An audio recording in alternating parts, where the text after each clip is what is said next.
The chainsaw's scream tore through the dawn, butchering the ancient oak that had shaded my backyard since George Washington's era, and by noon, $60,000 of HOA funds had turned my cedar hollow *** haven into a scarred wasteland, all because HOA President Eleanor Vance called it non-compliant, with a smirk from her polished Mercedes, oblivious she'd just crossed a retired zoning attorney who could smell her scam from a mile away. What would you do if your HOA obliterated your family's legacy over a petty rule? This is how I turned their vandalism into a neighborhood uprising. I'm James Harlan, 61, and until last spring, I thought my biggest fight was rebuilding a 1965 Corvette in my garage, but the real battle was against an HOA tyrant who thought a real estate license trumped a century of property rights. I inherited great-uncle Walter Harlan's 1.5-acre sanctuary in Cedar Hollow, once rural North Carolina, now a smug enclave of $1 million ** homes. Walter, a Korean War vet who survived Incheon, planted that oak in 1954 to honor his platoon, a living monument outlasting wars, but not Eleanor's ego. My wife Claire, a retired history teacher with a memory sharper than a tack, and our kids, *** Lila ***, a botanist in Seattle, and Noah, a structural engineer in Boston, carry Walter's defiance.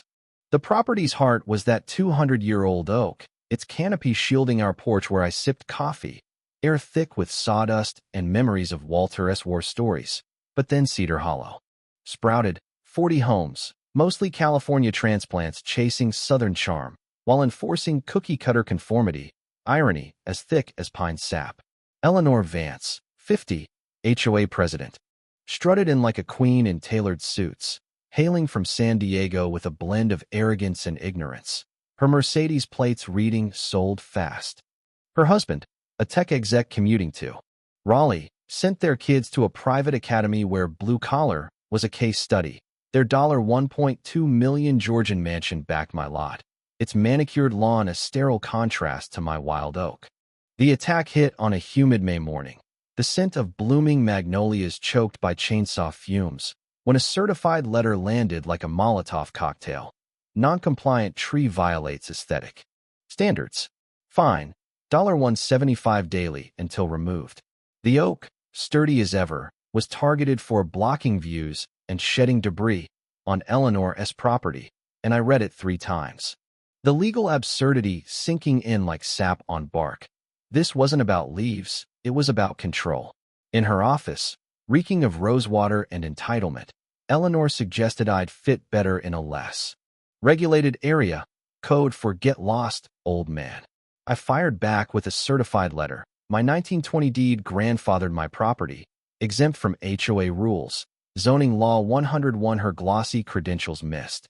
Her retaliation was swift. Anonymous complaints to Wake County claimed I ran an illegal auto shop because of my Corvette parts, and a zoning inspector, apologetic but thorough, combed my garage for 2 hours, finding nothing but a retiree's passion, costing me $300 in legal fees to prove it.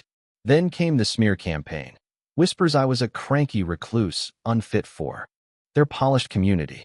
The real strike came after a June storm toppled a neighbor's mailbox, and Eleanor blamed my oak's unstable roots, her hired arborist, a landscaper tied to her cousin, declaring it a hazard, and by dawn, her crew was chainsawing my tree.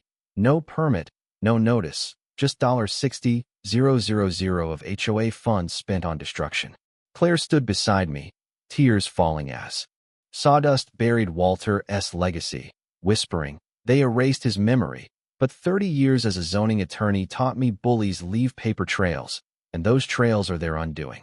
I stormed the Wake County Courthouse, a dusty archive smelling of old paper and bureaucracy, where public records don't lie.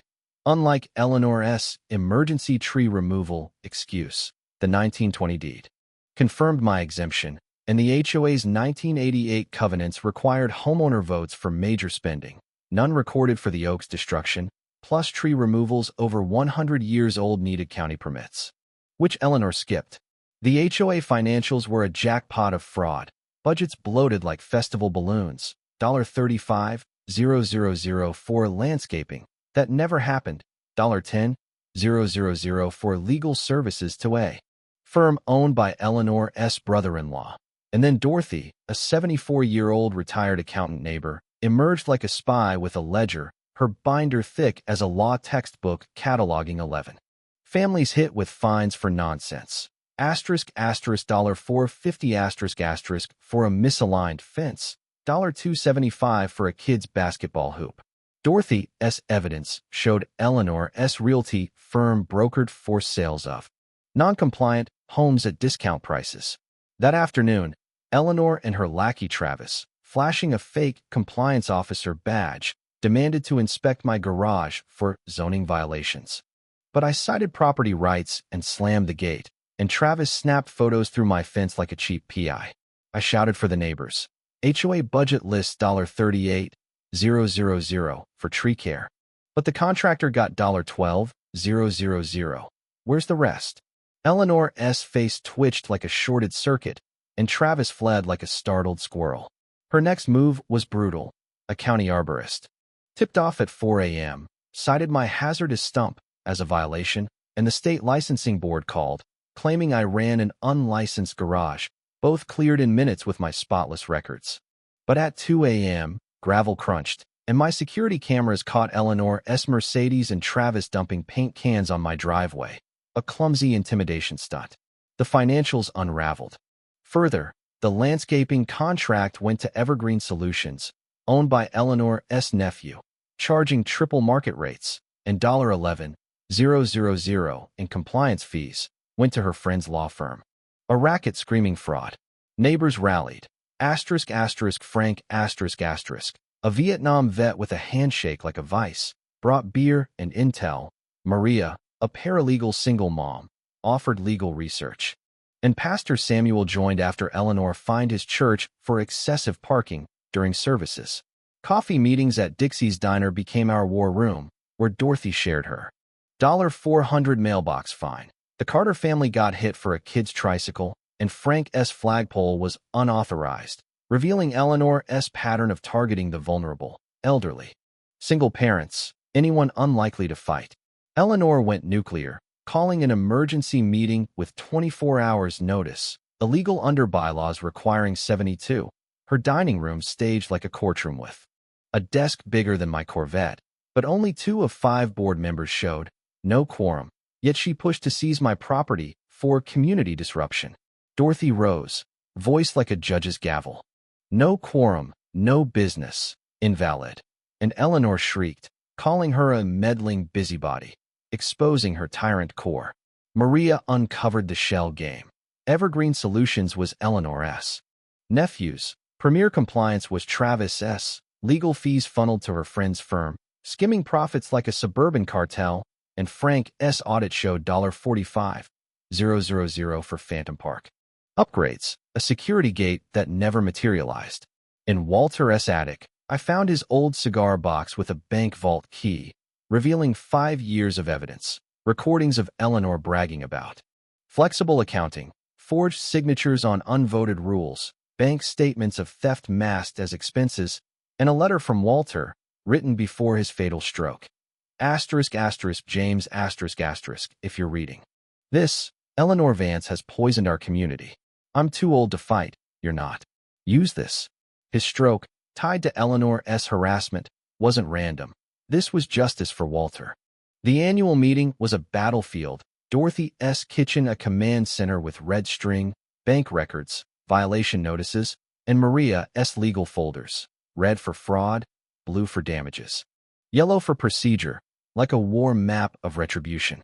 My attorney Catherine Wells, a 20-year HOA slaying veteran, and our forensic accountant traced $400,000 in stolen funds, while Ellen Pierce ***, a Raleigh reporter, sniffed a scoop with Charlotte TV crews circling. We packed the community center, 65 residents in a 40-seat room, coffee and fury thick, Eleanor arriving late in a gray suit, flanked by Travis and cousins, clutching a briefcase of empty threats, opening with a demand to expel me for endangering harmony. But Dorothy shut her down, citing bylaws. I took the floor, honoring Walter, then unleashed charts of $400,000 000 stolen. Photos of non-existent projects. Eleanor's voice admitting fraud, the crowd gasping, crying, roaring as she accused me of forgery and sneered. His kind doesn't fit our values, sparking an uproar. My FBI wire, warned during her $40,000 bribery attempt, played her saying, residents are sheep needing my guidance, sealing her fate. Detective Lynch announced charges, fraud, embezzlement, racketeering, and the vote was unanimous. Eleanor and her board ousted. Prosecution greenlit. As she screamed conspiracies, Travis dragging her out, I said. Walter taught me communities thrive on trust, not fear. To thunderous applause. 6 months later, Eleanor pleaded guilty to fraud, sentenced to 3 years in federal prison, $300,000 in restitution, her real estate license revoked, assets seized, family fled to Nevada, living quietly to dodge their North Carolina shame. Travis got 20 months, his landscaping firm bankrupt under IRS scrutiny, and recovered funds rebuilt the park, planted new oaks, and cut HOA fees to $80 from $160. Harlan's law mandated statewide HOA audits. Walter's oak site became a memorial grove, his stray dogs fed daily, and my firm, Tate Consulting, recovered $2 million for other HOAs. Dorothy wrote our story. Maria's nonprofit aided victims. Kids played freely, neighbors grilled together, property values rose 12%. Under Walter's grove, I felt his pride, but was Eleanor's punishment just?